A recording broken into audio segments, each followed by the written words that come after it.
दरूद शरीफ पढ़ो। अल्लाहुम्मा सल्ली अला मुहम्मद व अला आलि मुहम्मद कमा सल्लैता अला इब्राहीम व अला आलि इब्राहीम इन्नका हमीदुम मजीद। अल्लाहुम्मा बारिक अला मुहम्मद व अला आलि मुहम्मद कमा बारकता अला इब्राहीम व अला आलि इब्राहीम इन्नका हमीदुम मजीद। आगे आगे सरक को बैठो यार, इतना खाली मत रखो। कैसा रहता है, रहमत के फरिश्ते जो रहते ना पूरा अपने को घेरते, और जितना अपन जुड़ जुड़ के बैठेंगे ना उतना अच्छी बात है या नहीं। तो अल्लाह ताला का बेहतिया फजल हुआ, करम हुआ, एहसान हुआ कि अल्लाह ताला ने जो है हम सभी लोगों को अशरफुल मखलूकात बना के पैदा किया। बराबर, क्या ये अपन अशरफुल मखलूकात है? अशरफुल मखलूकात यानी सभी मखलूकों में सबसे बेस्ट क्रिएशन ऑफ गॉड क्या है? इंसान है। अपन क्या बोलते हैं, मेरी सबसे बेहतरीन जो चीज मैं बनाया है मेरा घर है। कौन बोलता मैं बेहतरीन जो चीज अभी तक करया वो मेरी गाड़ी लिया। कौन बोलते है मेरी बेहतरीन क्रिएशन मेरा बेटा है। कौन बोलते मेरी बेहतरीन क्रिएशन मेरी बेटी है। वैसा अल्लाह की बेहतरीन क्रिएशन कौन है? इंसान है। अल्लाह ताला ने क्या किया? इंसानों को पैदा किया। ये अल्लाह ताला की सबसे बड़ी क्रिएशन है इंसान। तो अपन अल्लाह ताला का शुक्र अदा करना कि अपने को अल्लाह इंसान बनाया, और इंसान बनाने के साथ साथ अल्लाह ताला अपने को क्या कराया? मोहम्मद रसूल सल्लल्लाहु अलैहि वसल्लम, सरकार दो आलम मोहम्मद रसूल सल्लल्लाहु अलैहि वसल्लम, जिनके सदके तोफेर में अल्लाह ताला ने दोनों जहानों को बना दिया। जन्नत को बनाया, जहन्नुम को बनाया, सातों जमीन सातों आसमान को बनाया, पानी को बनाया, हर चीज को बनाया अल्लाह ताला ने। किसके वास्ते? रसूल सल्लल्लाहु अलैहि वसल्लम के लिए बनाया। और अल्लाह ताला ने अपने को उनकी उम्मती बना के भेजा, क्योंकि बड़े बड़े नबी लोग जो हैं, बड़े बड़े नबी, ईसा अलैहि सलाम, मूसा अलैहि सलाम, इब्राहिम अलैहि सलाम, जितने भी 1.25 लाख नबी है कमोबेश, हर एक नबी अल्लाह ताला से दुआ करता था, बोलते कि अल्लाह ताला हमें हमारे वक्त का नबी ना बनाता, लेकिन मोहम्मद रसूल सल्लल्लाहु अलैहि वसल्लम का उम्मती बनाता तो तेरी बहुत मेहरबानी हुई होती। ऐसे दुआ करते थे। लेकिन अल्लाह ताला ने सिर्फ एक ही नबी की दुआ कबूल की, ईसा अलैहिस्सलाम की। बाकी कौन से भी नबी की अल्लाह ताला ने दुआ कबूल नहीं की। तो फिर सोचो अपने को कितनी बड़ी फजीलत दी है अल्लाह ताला ने, कि नबी तक अपने जैसा एक साधारण इंसान बनना चाहते थे। रसूल सल्लल्लाहु अलैहि वसल्लम का एक साधारण उम्मती बनना चाहते थे। तो सिर्फ रसूल सल्लल्लाहु अलैहि वसल्लम की उम्मती बनना कितनी बड़ी बात है। तो अपन अल्लाह ताला का उसलिए भी शुक्र अदा करना कि अल्लाह ताला अपने को अशरफुल मखलूकात बनाया, रसूल सल्लल्लाहु अलैहि वसल्लम का उम्मती बनाया। और उम्मती बनाने के साथ साथ अपने को काफिर नहीं बनाया, उन्हें अपने को पैदाइशी दीन की क्या दिया? दौलत दिया। अल्लाह ताला की जितने भी रहमत है ना, अगर 100 रहमत होंगे तो उनमें सबसे बेहतरीन रहमत जो है वो दीन की रहमत है, जो अल्लाह ताला अपने हर एक बंदे को अता नहीं फरमाता। बराबर, दुनिया में कमोबेश 7.2 बिलियन लोग आए। कितने? 7.2 खरब लोग आए पूरी दुनिया में। उनमें से अल्लाह ताला क्या करे? कुछ चुने हुए लोगों को, सिर्फ 1.2 बिलियन लोगों को, यानी 1.2 खरब लोगों को जो है इस्लाम की दौलत दे अल्लाह ताला। तो फिर अपन क्या है? खुश नसीब है क्यों? और उसके साथ साथ उनमें से कुछ गिने चुने लोगों को जो है अल्लाह ताला इस मजलिस में बुलाया। हदीस पाक के अंदर मखूम आता है कि अल्लाह ताला उसकी मजलिस में लोगों को खुद चुन के बुलाता है। जैसा अपन शादी का कार्ड रहा, रस्म का कार्ड रहा, कौन सा भी अपना कार्यक्रम रहा, तो अपन अपने जो नजदीक के लोग आते हैं उनको सबसे पहले अपन कार्ड देते, ली जाओ, देते ना कि बाबा ये मेरा ऐसा मेरे बेटे की शादी है, आओ बोल के। तो अल्लाह ताला क्या करता? खुद अपने उन बंदों को चुनता, अपने हाथों से चुनता कि ये बंदा मेरे मजलिस में आके बैठेगा, ये बंदा मेरी दीन की बात सुनेगा, ये बंदा मेरी नमाज पढ़ेगा। अल्लाह ताला क्या करते? खुद चुन को लाता। तो अपन जो है खुश नसीब समझना खुद को कि अल्लाह ताला अपने को यहाँ पर इस मजलिस के अंदर बुलाया। इस मजलिस की बहुत बड़ी रहमत है, बहुत बड़ी रहमत है। और आज हम क्या करेंगे? बात की शरीयत के हिसाब से, इस्लाम के अंदर शरीयत के हिसाब से अपने को बिजनेस किस तरीके से करो बोले ले। धंधा जो बोलते हैं अपन, धंधा रहने दे, नौकरी रहने दे, जो भी बात आए वो अपने को किस तरीके से करने के लिए बताए रहे। हाँ, कस्टमर्स के साथ कैसा बिहेव करने के लिए बताए ले शरीयत के अंदर, अपने कामगारा के साथ कैसा रहो करके बोले ले शरीयत के अंदर। इन सभी चीजों के बारे में आज हम बात करेंगे। तो फिर सबसे पहली बात है, एक हदीस से मैं शुरुआत करना चाहता हूं। एक रसूल सल्लल्लाहु अलैहि वसल्लम की एक हदीस है, बहुत मशहूर हदीस है। जब सहाबी रसूल सल्लल्लाहु अलैहि वसल्लम का जब विसाल हुआ तो सभी सहाबी जो है जिस तरफ उनका रुख था उस रुख की तरफ चले गए। वो किसके लिए? दीन के काम के लिए वो निकल गए। उनका मुंह जिस तरफ था उस रास्ते को निकले और वापस कभी भी नहीं आए उन्होंने। तो ऐसे कुछ सहाबी का जो गुट था वो चाइना को आए थे। ऐसे कुछ सहाबी क्या थे? चीन को आए थे। कुछ चीन को गए, जापान को गए, अमेरिका को गए, ऐसा अलग अलग देशों में वो फैले। उनको अरेबिक के अलावा कौन सी और लैंग्वेज नहीं आती थी। क्या आती थी? अरेबिक लैंग्वेज के अलावा उनको कोई भी लैंग्वेज बोलने नहीं आती थी।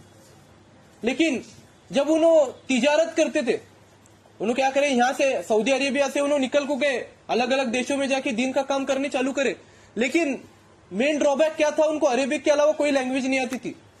तो उन्होंने क्या किया, तिजारत के थ्रू, उनके तिजारत के दीन के तरीके पर उन्होंने तिजारत की वहां पर। तो चीन के अंदर एक सहाबियों का गुड़ गया था, तो वहां पर उन्होंने तिजारत करना चालू किया, क्योंकि सहाबी जो थे तिजारत के अंदर अल्लाह ताला ने उनको बरकत अता फरमाई थी। तो उन्होंने तिजारत करनी शुरुआत की, दीन के तरीके पर तिजारत करने चालू करे। उनका पहरावा पूरा सुन्नत लिबास था, दाढ़ी थी, टोपी थी, हर एक चीज सुन्नत लिबास थी, नूर झलकता था उनके चेहरे पर से। तो उन्होंने तिजारत करने चालू किए, माल लेने का, बेचने का। उनको बोलने नहीं आता था, उनकी लैंग्वेज में बात करने नहीं आता था, लेकिन उन्होंने क्या किया, खरीद फरोख्त चालू किया वैसे वैसे। तो चीन के लोग अजब, उनको ऐसा अजब लगने लगा कि ये लोग ऐसे कैसे हैं, ये कौन से लोग हैं बाबा, जो इतना ईमानदारी से, मतलब जरा ज्यादा भी नहीं देते, ज्यादा कम भी नहीं देते, ज्यादा पैसे भी नहीं लेते, कम पैसे भी नहीं लेते, कोई मिलावट का सामान नहीं बेचते। अगर इनका कोई प्रार्थना का अगर टाइम हुआ, नमाज का अगर टाइम हुआ, तो ये नमाज पढ़ने जाते। अगर गिरेक भी रहे तो उनको रुको बोलते और नमाज पढ़ते पहले। ऐसे ये कौन से लोग हैं, इनका ऐसा कौन सा धर्म है, ऐसा कौन सा इनका दीन कौन सा है, इनका धर्म कौन सा है, ये पूछने के लिए क्यूरियोसिटी हुई लोगों के बीच में। उन्होंने बोले नहीं, दीन की बात एक भी बोले नहीं, रसूल के बारे में बताए नहीं, अल्लाह के बारे में बताए नहीं, कुछ बताए नहीं उन्होंने। लेकिन कई की वजह से सिर्फ उनके सुन्नत पहरावे पर से, उनके आदत अखलाक पर से, उनके तिजारत करने के तरीके पर से लोगों ने क्या किया, उनसे आके पूछने लगे लोग, उनसे पूछने लगे लोग कि क्या है बाबा, बताओ आपका दीन क्या है, ईमान क्या है, इस्लाम क्या है, अल्लाह कौन है, ये सब बातें उनको खुद आको लोग पूछने लगे। और ऐसे करते करते चीन के अंदर जो है दीन का काम जो फैला। उनको क्या आती थी, लैंग्वेज नहीं आती थी चीन की, इंग्लिश बोलने नहीं आती, चाइनीज बोलने नहीं आती थी, कुछ नहीं आती थी। लेकिन उन्होंने क्या किया, अपने आदत अखलाक पर से, अपने पहरावे पर से, अपने रहन सहन पर से क्या किया, लोगों को दीन में दाखिल कराया। ये बहुत बड़ी फजीलत है ईमान की, कि अपन सुन्नत लिबास में रहना, अपन अपने अखलाक से लोग अपने को अपने तरफ अट्रैक्ट होना। कैसा, ज्यादा लोग क्या देखते, अपना पहरावा क्या है, अपन कैसा बिहेव करते लोगों के बीच में, वो सबसे पहले देखते। तो सुन्नत लिबास पर से और उनके बात करने के तरीके पर से, उनके तिजारत के ढंग पर से, उनके तिजारत के तरीके पर से जो लोग हैं इस्लाम के अंदर दाखिल होने लगे। उन्होंने बयान बोले नहीं, उन्होंने क्या करे नहीं, लेकिन कई की वजह से उनके आदत अखलाक पर से लोग जो है दीन के अंदर दाखिल हुए। तो उसके साथ साथ अपन और एक किस्सा सुनते, किसका, ख्वाजा गरीबन नवाज जी का, जो अल्लाह ताला के एक बहुत बड़े क्या है, उल्मा इकराम है, अल्लाह ताला के बहुत बड़े उल्मा इकराम है। उन्होंने भी दीन का बहुत ज्यादा काम किया है। अपन अजमेर शरीफ में जाके उनकी दरगाह में जो है दरूद शरीफ पढ़ते हैं, उनकी जियारत करते हैं। तो उनका एक बहुत मशहूर किस्सा है, कितने तो हजार लोग सिर्फ उनके सफर में जो है उनका चेहरा देख के, चेहरा मुबारक देख के जो है लोग दीन में दाखिल हुए थे बोलते। सिर्फ उनका चेहरे पर का नूर देख के, उनके आदत अखलाक देख के जो है लोग दीन में दाखिल हुए थे बोलते। तो अल्लाह ताला की फजीलत यह है कि अल्लाह ताला अपने को तिजारत करने का मौका दिया है। रसूल सल्लल्लाहु अलैहि वसल्लम ने फरमाया था कि हर मुसलमान को जो है तिजारत के अंदर बरकत है। वो मुसलमान कोई भी तिजारत करने दो, उसे उसके अंदर बरकत है।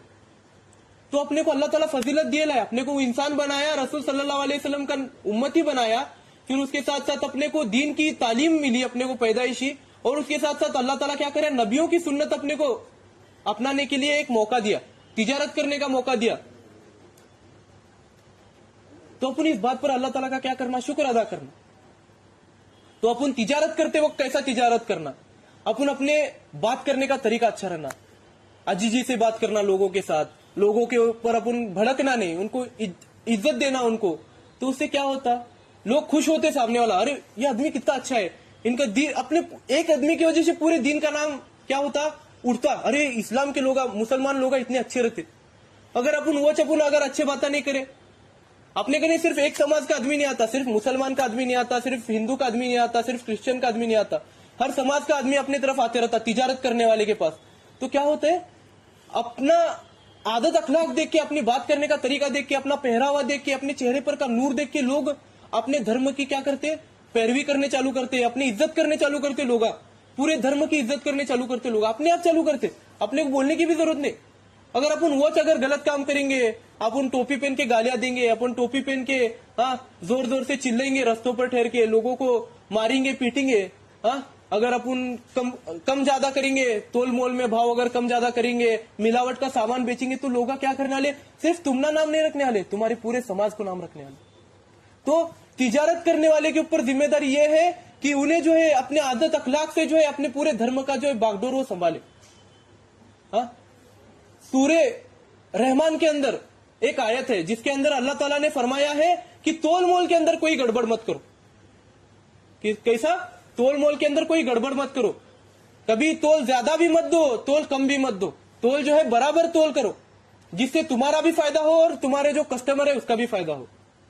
अगर तुम 1 ग्राम भी अगर किसी को कम देंगे, गेहूं जारी बोलो, शक्कर बोलो, कोई भी चीज जरा भी कम देंगे, 1 ग्राम अगर कम देंगे तो वो 1 ग्राम के बदले तुम ना वो इंसान को कितने नेकियां देनी पड़ेंगे उसके बारे में हिसाब भी नहीं है।